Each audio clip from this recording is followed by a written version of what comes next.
আমরা ময়মনসিংহের মানুষরা গ্লাসকে বলি গ্যালেস। এখন চ্যাট জিপিকে জিজ্ঞেস করব গ্যালেস মানে কি, দেখি কি উত্তরটা দেয়। দেখি উত্তরটা কত সুন্দর হয়। আপনারাও সাথে থাকেন, শুনেন কি বলে। আচ্ছা বলো তো, গ্যালেস মানে কি?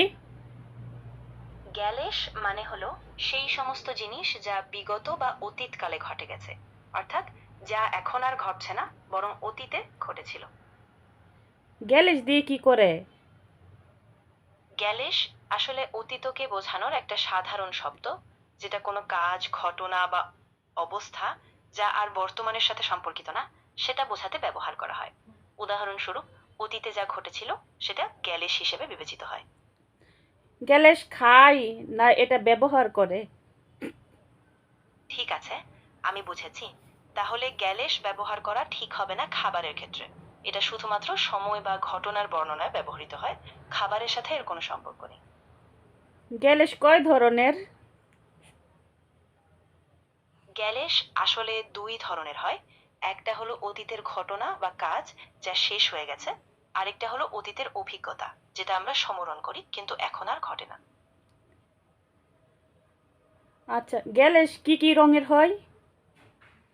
গ্যালেস আসলে কোনো রঙের কথা বলছে না, এটা একটা ধারণা বা সময়গত অবস্থা বোঝাতে ব্যবহৃত হয়।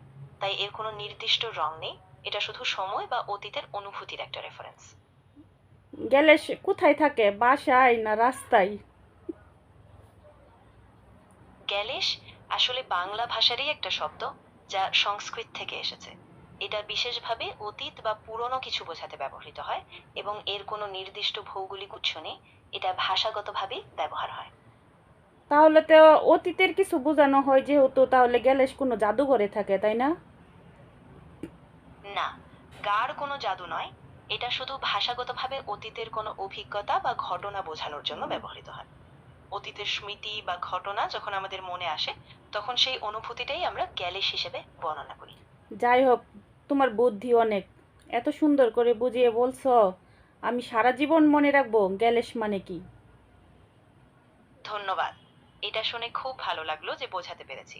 তুমি চাইলে যে কোনো সময় আবার প্রশ্ন করতে পারো, আমি খুশি মনে সাহায্য করব। হ্যাঁ অবশ্যই, তোমাকে অনেক প্রশ্ন করব আমি।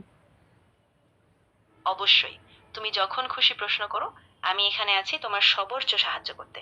তোমার আর কোনো কৌতূহল থাকলে নির্দ্বিধায় বলো। এখন আপাতত কৌতূহল নেই।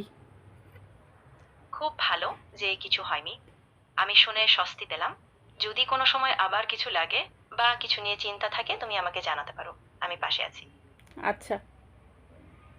ঠিক আছে, তাহলে ভালো থাকো, আর যখনই দরকার হবে আমার সাথে যোগাযোগ করবে। অবশ্যই অবশ্যই। ভালো থাকো।